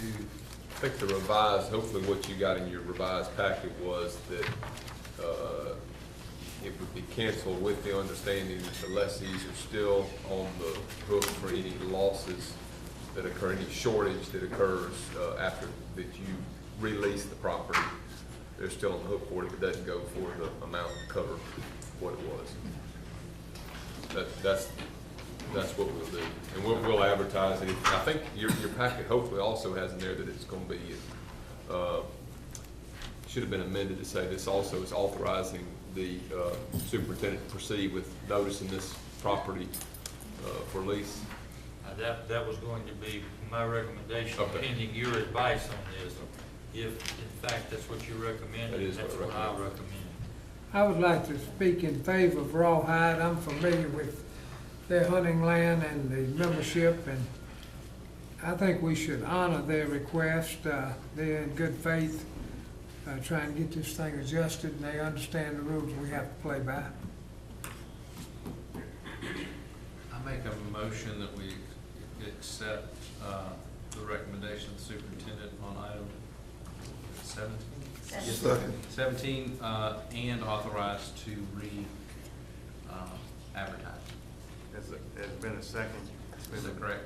Let me ask a question. Now, what I was explaining a minute ago is, and hopefully this isn't going to be an issue because we're going to do minimum bids like we usually do, and it's going to lease, more than likely it's going to lease for that amount of money. But my recommendation is that only if there's a shortage, then they will be obligated. And then there's a provision in the statute that would allow the board, after recommendation by the superintendent, depending on what the shortage is. It may not be worth the shortage to pursue anything if there is, but to pursue it if there is a shortage. Does that make sense? Am I confused you? You've got to do to mitigate your damages as a board by releasing the property, and hopefully it's going to bring that much money plus some, and it's not going to be an issue. But I don't think you've got the authority just to cancel it with no. So our motion is to accept this and to advertise, and that we'll address the issue of the shortage once the final bids are in. Yeah, cancel it with understanding that if there is any shortage, they're still responsible for it. Make a motion that we accept the recommendation of the superintendent with the understanding that after this is re-advertised and bid, if there's a shortage, that they are still responsible for the Second. difference. Been moved and properly second. Are there any questions? Are you ready to vote? All in favor say aye. Aye. Opposed, like sign. Motion so carried.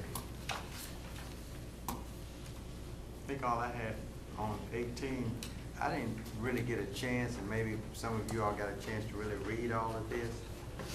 And I don't know, are we voting for a permanent tonight on, For this to be the thing. 18, 21, and 22? Is this Right. vote to be permanent, or is this just a, I hope this is just talk to 21 and 22.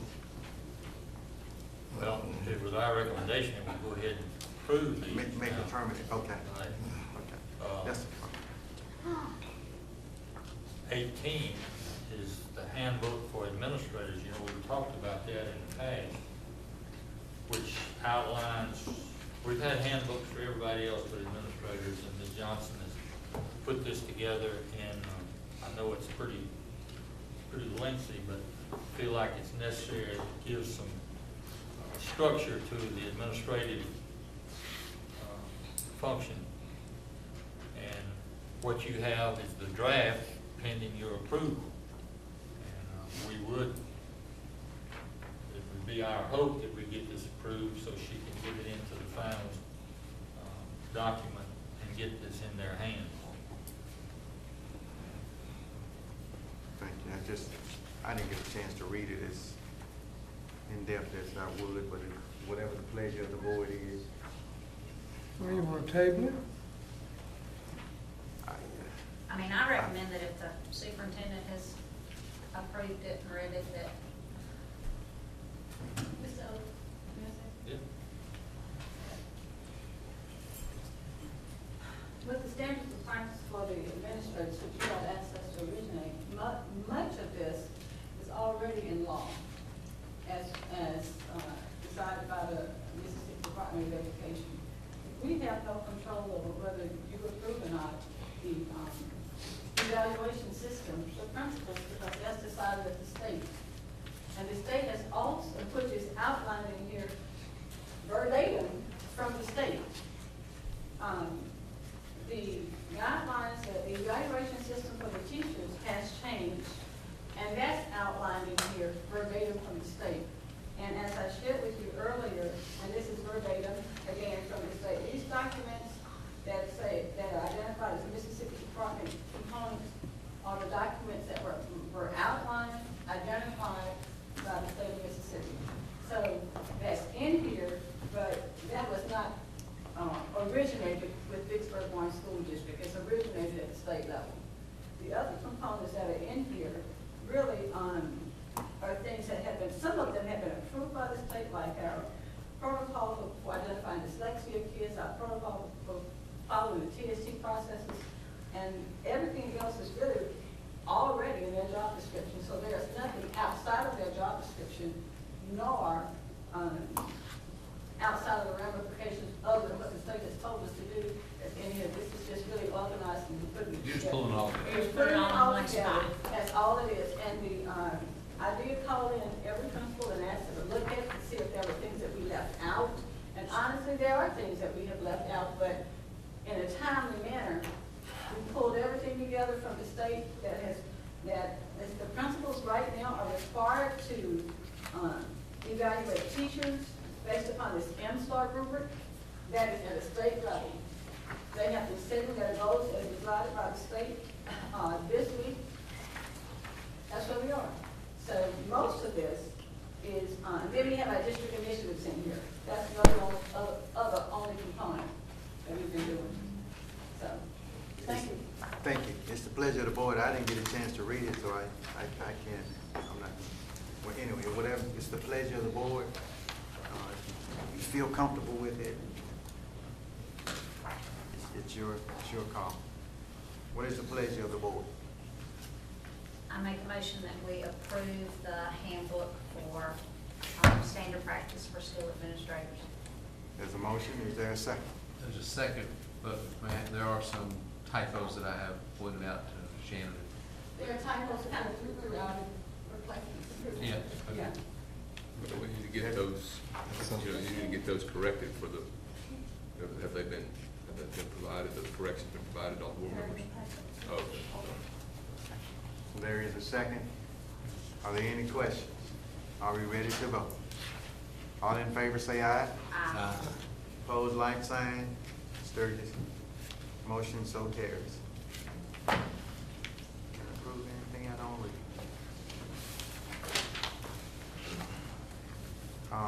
21. Is this the final draft, Mr. Owen? Or is this This is what we proposed for the final Okay. draft, was always subject to change, without Okay. further notice. Okay. I do have questions on this, if this is a final draft. 20, thank you, Warren. I don't know what I need to ask on this, Mr. Owens. Couple of things I have on 21, and this is the, Ms. Buckin, you mentioned this earlier. Number one, I appreciate you listening when we were at Vicksburg High, because nobody else did. I appreciate you listening to it. I really do. But I have just a few concerns because we've all been children ourselves, and we've all made mistakes. Okay? And most of them you can clean up, and some of them you can't. But in this right here, it talks about verbal. It says verbal 1 year, 1 calendar year. Then you go down to the bottom, it says obscene language or gestures. Well, is verbal obscene language, or what's the difference between verbal and obscene language? I guess is my question. I think when we're talking about, up in number 4, it's an assault type thing, as opposed to the obscene language. If I threaten to do something. Oh, I know what obscene is. Okay. Okay. Now, in number number 6, it talks about disrespect to the coach or director. Who is a director? That'd be a band director or Okay. cheerleader director or that type, choir director. But up here, it talks about the maybe, okay, you said handbook, first offense, second. So. Oh, I'm sorry, excuse me, Brian, please. I apologize, but let me just say, on 2, where it has drugs and alcohol, and that's what Ms. Buffkin talked about earlier. Let me say, I'm truly against drugs, alcohol, or whatever, okay, up front. But kids are kids. I don't know why, the first time, maybe you can, and this is something I was thinking about, where you could give them a suspension instead of a whole year, calendar year, because kids, we've all been kids. And if somebody here hasn't done something that they wasn't supposed to do, please stand. So I can't see the, one of the kids over there stood up. But that's the only thing I have is I'm a little on the drug and alcohol. Yes, we need to be stern, but yes, we all are the kids too. So maybe the first time you give a suspension, the second time, the year suspension, which it may carry on to the next year if you do it. Let's say if I'm playing football right now and I get a suspension, then all of a sudden I do it again 2 games later, then I'm suspended for the year. I don't know whether I'd be suspended for the following year, but I know I'd be suspended the rest of it. Let's say I did it at the end of the season, then I would be suspended for the next season. And that's something that I would like us to at least take a look at. Mr. President? I'm not, yes, sir. Yes, sir, I'm sorry.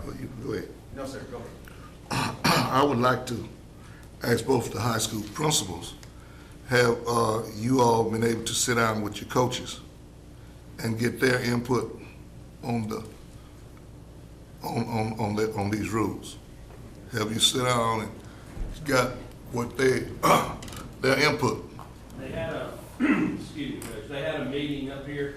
Yes. You know, to go over with the coaches and Yes. directors, and then they had another separate meeting with the high school and secondary principals of the junior high. And then, of course, when we got back to the school, you know, the coaches were able to reflect Right. their issues that they had with the programs. We submitted something back to Coach and come up with a plan that, you know, that we could live with, that Right. we were satisfied with, and it's revised, and a lot of it is more fair now to me than what it was. And the way it was originally revised, like Mr. Sturgis was saying, you know, if a child slips up one time, Yeah. they're not just out for that one calendar year. It really affected them 2 years. Yeah. So it could take them out for 2 years for one mishap. And Right. just like you saw the number of people that stood up, Yeah. you know, a while ago. I mean, we've all made mistakes, but we also want to be firm. Definitely. Yes. Yes, sir, Coach. Our coaches had the opportunity to meet and speak privately, and they submitted some feedback to me, and I in turn submitted it to Coach Wright. Okay. So they all in agreement, like Mr. Creel said, you know, we got to always think about their children, and we want to be example. We want to set the tone, but at the same time, we don't want to be overbearing, because we all are going to do things that's childish, a little crazy, and we should be punished for it. But to a certain extent of going for a year or maybe 2 years, I think that needs to be a step. There needs to be a step that gives that person a chance, you know, to straighten it up. If it is, if it's not, then, you know, so be it. But at least I feel that we as educators and we're trying to mold these kids, that we should leave a way to give them a chance to make up or do better or do right, not to kiss them or anything like that, to be stern with it, but to also not to be old to a point where it's not fair. You're handling them in a different situation than we handle the regular kid in. Mr. Pratt? Yeah, my question is, I'm all about holding people accountable, and I agree with everything we've said here, that people do make mistakes, and we don't need to drive the nail in the coffin of one of these children when they do make this mistake. I made lots of mistakes, I just didn't get caught.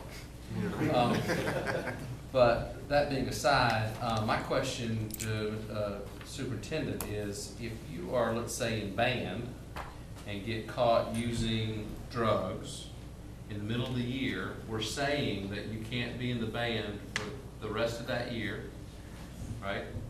And the following first half of the year. And then if the band director lets you back in, you can get in. The problem is, for that year, the middle of the year that you have this offense, you're probably already going to be spending 14 days at Grove Street. Could be longer than that. Okay, so I mean, okay, so you're going to be spending time at Grove Street. If you were in Honor Society, you're no longer in Honor Society. I mean, at what point in time have you punished the child enough? The second one would be, so now that child's going to get an F for that class. How does that work on your GPA? I mean, at some point in time, I mean, it's, yes, we need to hold people accountable, but I think you're kind of driving a stake in someone's heart over this one. That's just my personal opinion. How does the grade count? How do you? Well, if he's in school at Grove Street, he's gonna get his grade. Well, nobody's in band, so he's not in band anymore. Band, unfortunately, band is gonna be probably. Well, no, all Cheer too, cheer's a cheer, class. any of these other Cheer's a class. extracurricular I understand, activities. those classes, he's gonna suffer with. So, but that's what our question is that not only will they fail the class because, I mean, they made a mistake and that's that. I mean, Yeah. nobody's saying that They're gonna you get can punished, smash up they're gonna get the whatever. punishment, then they're gonna fail the class, and they're not gonna be able to participate in that activity. I'm kind of okay, I'm kind of okay with not participating in the activity, but I just think that at what point in time have you punished them enough? I mean, Because now all the extracurriculars are actually a grade. Yeah, how does that work? Unfortunately, that's probably gonna be the case. In those classes, cheerleading, football, whatever, if he's at Grove, he can't participate. And if attendance is required for passing, well, he's got, in order to be a football player, he's got to be out on the field. And if he's assigned to Grove, he can't go there. So that's a PE class that he's gonna probably not get credit in. I guess I mean, when I looked at the one calendar year, I was thought that was thinking the rest one of this year. school calendar. Like if it We're happens not in- talking like, we're talking 365 days, or are we talking a school year. calendar We're year? talking a calendar So year. if I did something in January, then I'm out until the end of school in May. But I can come back in August and be back in whatever that extracurricular is. If I made the team, if I made the band, whatever, I could come back. Not what this thing. No, that's not what we're saying. Aren't we talking calendar school years? On those top offenses, it's a calendar year. So it's the 23rd, like right now, we are in calendar school year 2013-14. So if I make a mistake in the middle of 2013-14, I'm just out for 2013-14, I can come back in 14-15. Yes, ma'am. Okay. Now, that thing right there now, let's go back. If it's a calendar year and you miss a tryout in cheerleading, Right. you're gonna miss a second year. Right, I understand that. Now, in the bottom one down there, where you The, got. not the minor Well, offenses. the minor offenses, you got a chance to come back, and there's also a place in there written where you also were gonna give you an opportunity to try out. But from talking to coaches and being in athletic and being extracurricular activities, you got to have some strong guidelines. You look at theft on there. When you building a team, do you want the guy sitting in the locker next to you stealing from you?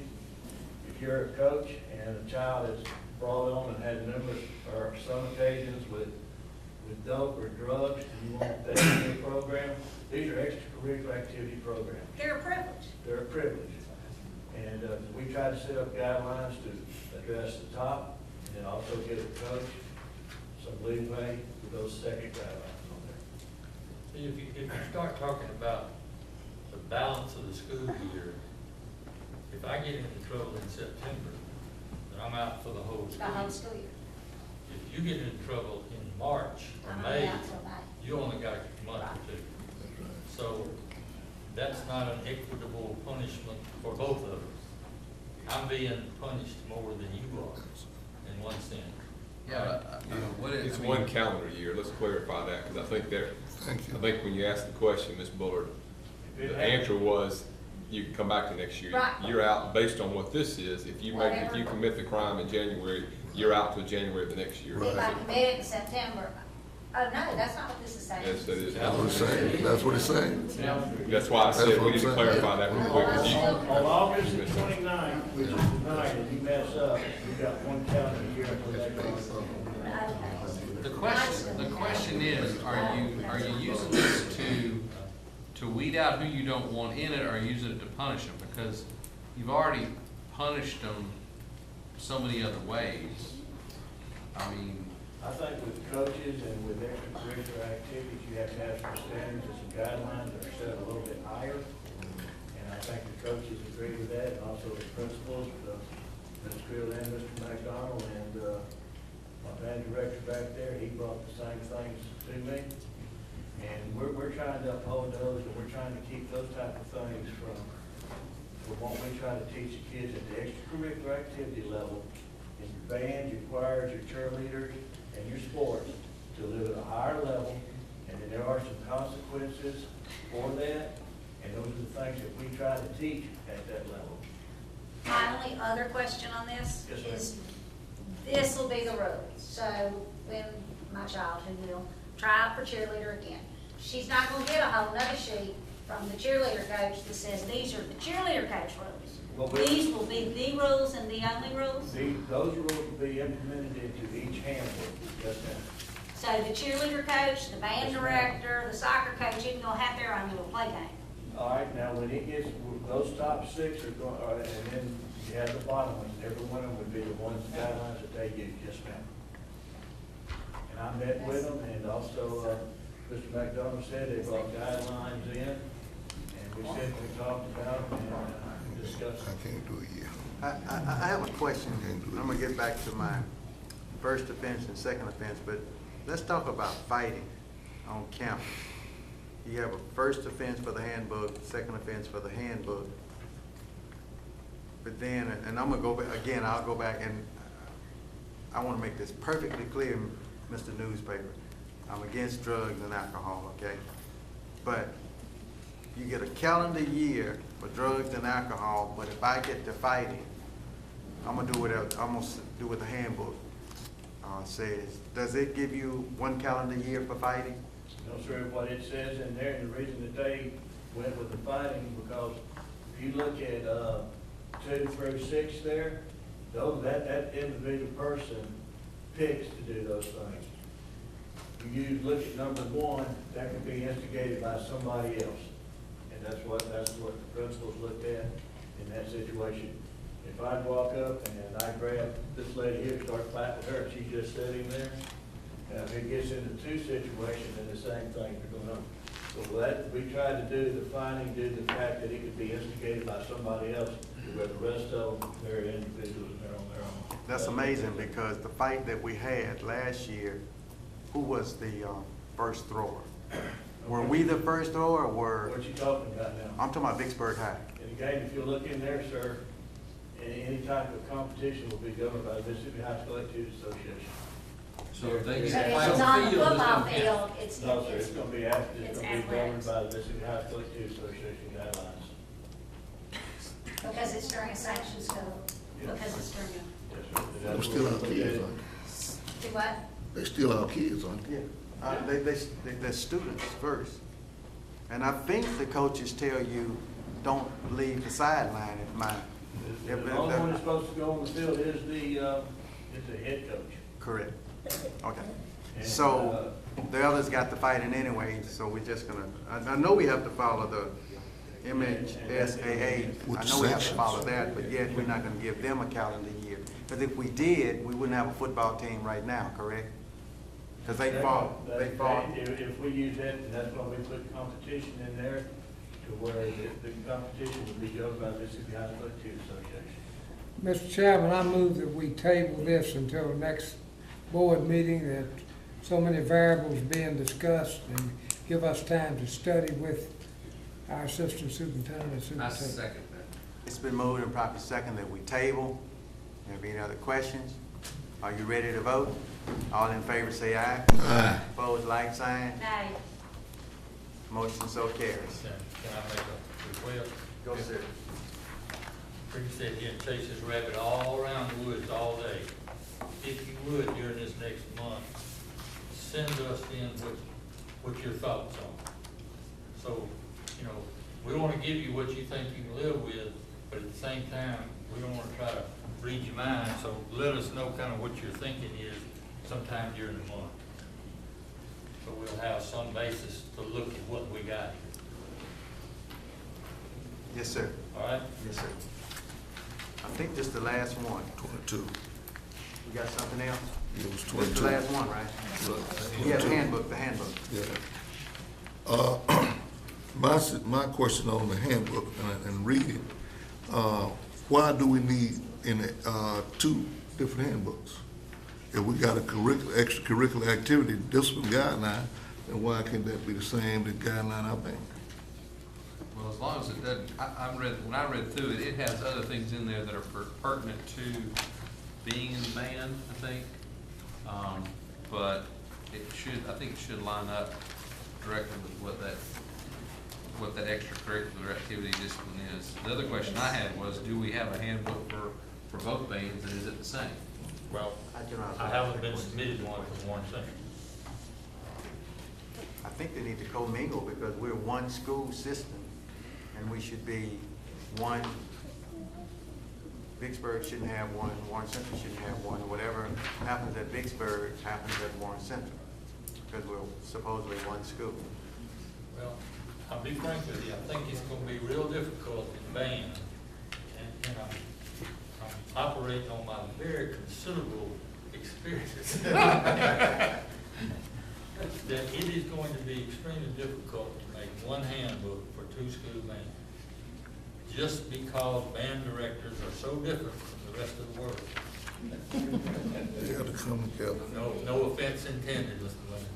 That's a compliment, thank you. But there are certain things, that, when it comes to a discipline thing, maybe so.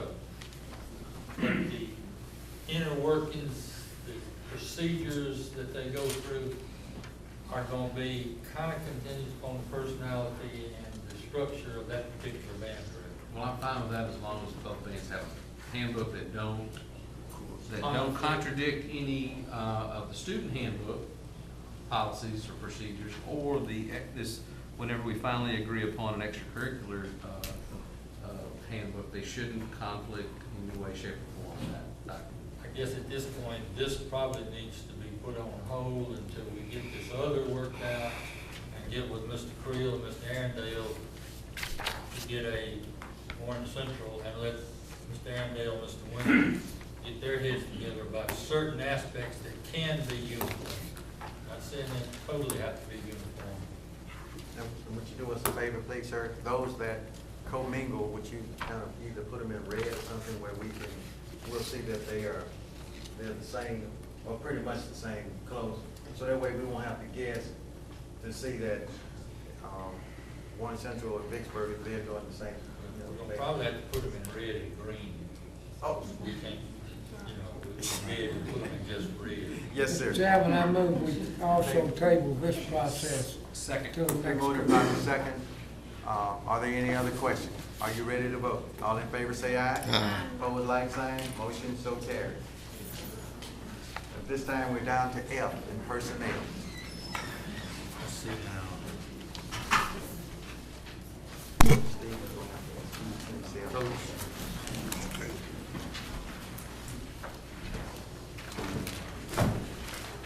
That's F3. I guess he's leaving, so we're going to Do them all. Yeah, we do them all. But nobody has any questions.